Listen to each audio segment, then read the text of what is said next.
mag-abroad ka? Alam mo, kapag mag-abroad ka, dapat buo at malakas ang loob mo.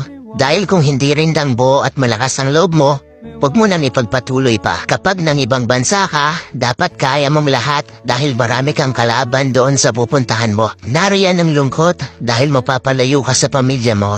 Isa yan sa pinakamalakas na kalaban na pwedeng umatake sa'yo. Nariyan din ang takot. Takot at pagkabalisa kung maayos ba ang lugar na mapupuntahan mo. Maaari ka ring panghinaan ng loob dahil tanging sarili mo lang ang tutulong sa'yo sa oras ng pangangailangan mo. Pwede ka ding ma-depress dahil sa sobrang daming problema na darating sa'yo at lalo na hindi mo pa kasama ang pamilya mo sa tabi mo. Pagkawala ng pag-asa na makakamit mo pa ba ang pangarap mo dahil kulang pa ang panggastos mo kaysa sa sinasahod mo.